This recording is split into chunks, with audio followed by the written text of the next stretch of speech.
Okay, so this is not a rod review per se. It's just an account of my experiences within the same rod line, which happens to be Shimano. That's the company I have the most experience with. And I started off maybe 15 years ago when they first launched the Crucial line, which to this day I feel is one of the best series of rods, at least for freshwater fishing. And I use those on and off for light saltwater duty, all the way up until maybe 3 years ago when they released the Zodias line. And at one point I had probably every rod, both casting and spinning, among the Zodias line. And now I just have this one left. This is, and you see me use this one a lot.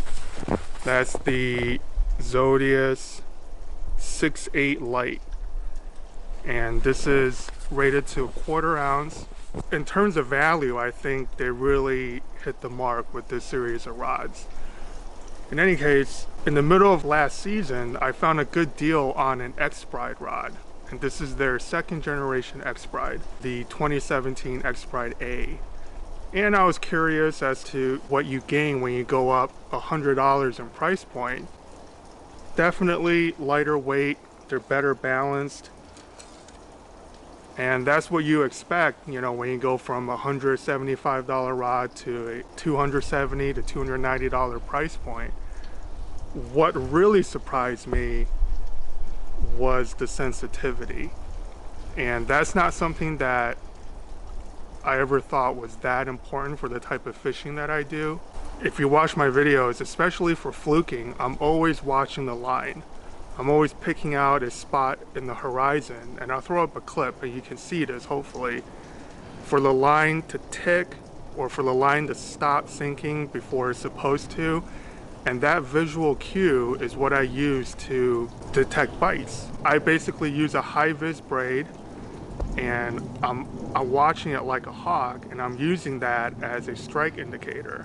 I've never felt the need to go beyond the Zodias price point, at least for sensitivity. What I was looking for was just lighter weight, since I'm doing a lot of this, you know, popping the jig all day, and I'm looking for that perfect combination of balance, weight, and taper. I was not expecting the sensitivity to play as big a role as it ended up playing.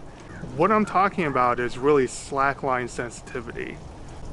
When I'm looking at my slack line, when the jig is free falling and I see that tick or that twitch in the line, with the Expride rods, I can actually feel that.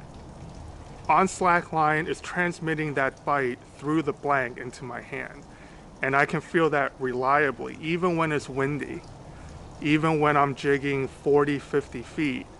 The first time I used the Expride rod, it was the 6.8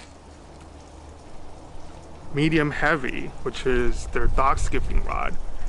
And I was jigging 45 feet in an area that had a lot of small porgies, which I caught before and after I tried fluking. And I can feel little porgy bites, little porgies ticking my bait, my 3/4 ounce jig, on the way down, on complete free fall. And I was setting the hook like a maniac, thinking that, you know, these were fluke bites. Then I used this rod for togging, and I felt everything. Now, in freshwater fishing, people spend a lot of money on their bottom contact rods, on their jig and pig rods, their Texas rig. That's for a slightly different application. They're trying to feel every single tree stump, branch, everything their jig is crawling over, so they get a mental picture of what's going on down there. For me, at least for fluking, for slackline jigging, I'm just about bite detection. And the fact that these rods, the Expride blanks, allows me to feel the bite before I actually see it in the line is huge. These fluke, a lot of times the fish that I'm targeting in Raritan Bay and in the Western Long Island Sound, they're highly pressured. I know you've seen the videos, the underwater videos of fluke hitting a high-low spro over and over again until they basically hook themselves. Those fish are not what I'm talking about. I'm talking about fish that are not feeding. They're pretty much dormant. And you use a very erratic jigging action on a very lightweight jig head, so it has the right rate of fall right in front of their face, and they can't help but lash out and strike at that jig. Those fish are not coming back a second time. So if you miss that hook set, or if you miss the bite detection altogether, you're not getting a second chance. And that happens quite often, especially when it's windy. When your line is getting blown all over the place and you're trying to see for that tick, for that twitch, you can miss it. You can be too late. You can spend a lot of time reeling up your slack line to set the hook. So being able to feel that is, in my opinion, huge. And the point here is not that I'm recommending Expride rods. Whatever rod company you're comfortable with, it could be Daiwa, it could be G Loomis. The point I'm trying to make is, for me, it was a revelation. There's a certain point on the price continuum that you gain slackline sensitivity. I never knew this even existed. I played around with a couple of NRXs, but I didn't really fish them the way I fish for fluke now.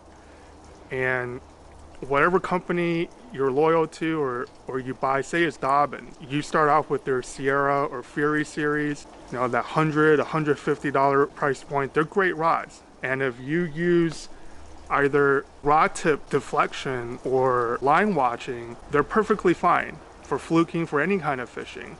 But just know that once you step up to maybe their Champion series or their Champion Extreme series, I don't know where that line is in the Dobbins rods or other companies other than Shimano, but I'm assuming that it's there. I'm assuming that if you're paying over 250, 300, 500, 600, 700 for the new Conquest rods, you are gaining that slackline sensitivity.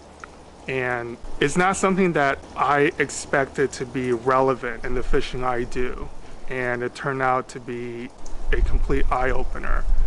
For moving baits, you know, if you're chucking and winding an SP minnow, you know, this is the Megabass Hyuga.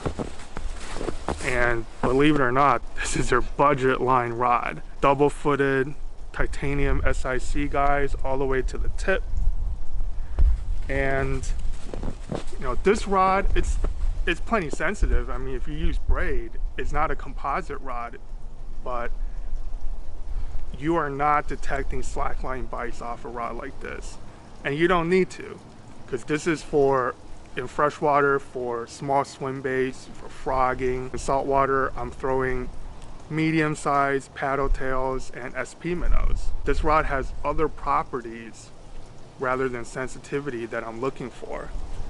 And usually, at least in the freshwater world, people who are bass fishing on a budget, they'll spend a decent amount of money on all their moving bait rods, but they'll spend the crazy money. They will save up for their bottom contact rods. And I think that is pretty much applicable in saltwater as well. So yeah, that's pretty much it. I just want to talk about the differences in rod blanks when you go up in price point.